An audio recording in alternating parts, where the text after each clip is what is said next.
ఇస్తే నేను ఖచ్చితంగా అది నేను ఆనందించేవాడిని కాదు.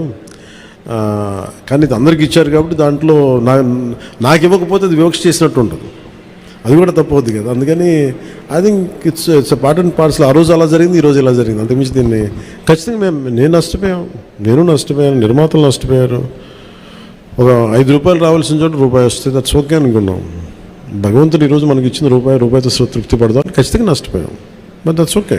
ఎందుకంటే వాళ్ళు వచ్చిన సంస్కృతి ఎలాంటిది, ప్రత్యర్థికి కోపం ఉంటే చీని చెట్లు నరిగేయటం, బత్తాయి చెట్లు నరిగేయటం ఆలోచన విధానం.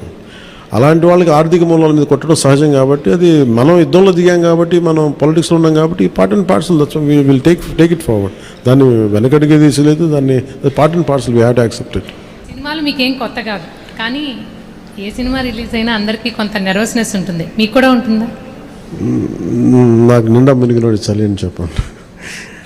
కానీ బాధ్యత ఉంటుంది. అంటే సినిమా బాగుందంటే ఆనందిస్తాను, బాగలేదంటే ఓకే ఏం కరెక్ట్ చేయాలని ఆలోచిస్తాను, అంతే తప్ప. ఎందుకంటే ఎందుకు నాకు నర్వస్నెస్ ఉంటుంది అంటే, చేసేటప్పుడు చాలా ఒళ్ళు దగ్గర పెట్టుకుని చేస్తాను.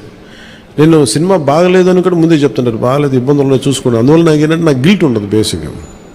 ఇప్పుడు మెచ్యూరిటీ వచ్చి ఎప్పటి నుంచో మూవీస్ తీస్తున్నారు, ఇప్పుడు మీరు అలా అనుకుంటున్నారా? మొదటి నుంచి కూడా అలాగే ఉండేవాళ్ళ? దీనికి నేను సమాధానం చెప్పాను. మీరు కావాలన్నా నా ఇంటర్వ్యూస్ చూసుకోండి, బిఆర్ రాజు గారితో ఉంటాయి. ఆ ఇంటర్వ్యూస్లో నేను ఇప్పుడు ఏం మాట్లాడినా అవే ఉంటాయి.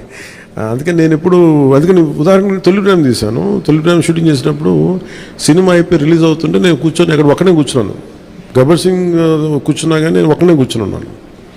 నా పక్కన పార్టీస్ ఏమి ఉండవు. జస్ట్ ఒకసారి నా జీవితంలో ఒకసారి నన్ను పార్టీకి పిలిచింది భీమ్లా నాయక్, ప్రత్యేకంగా నన్ను పిలిచారు. ఎందుకంటే ఇంత ₹10-15 టికెట్ అప్పుడు కూడా ఇంత డబ్బు చేసింది ఈ సినిమా అని అనుకొని, దాని ఒక్కదాన్ని ఫస్ట్ టైము నా జీవితం అదే మొదటిసారి వెళ్ళటం. మళ్ళీ దీని తర్వాత వెళ్తాను కూడా నాకు డౌట్.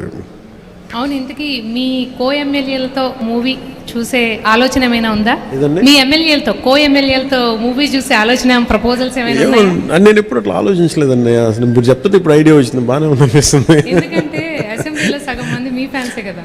మేబీ మా ఎమ్మెల్యేస్ అందరికీ, మా కూటమి ఎమ్మెల్యేస్ అందరికీ ఖచ్చితంగా దీన్ని ప్రత్యేకమైన షో అయితే వేస్తే వాళ్ళు కోరుకుంటే ఖచ్చితంగా, అంటే నేను ప్రమోట్ చేసుకునే ఇబ్బంది ఉంటుంది కానీ ఖచ్చితంగా వాళ్ళందరూ అడిగితే మన హరిప్రసాద్ కానీ ఖచ్చితంగా I think will organise an exclusive screening for them. అందరికీ మనసులో ఉంది కానీ బయటకు అడగలేకపోతున్నారు. సో మీ ద్వారా వచ్చింది కూడా ఖచ్చితంగా నేను అడ్రస్ చేస్తాను. Thank you.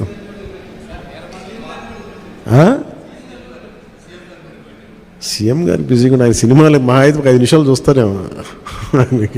ఎందుకు రోజు నన్నే చూస్తారు.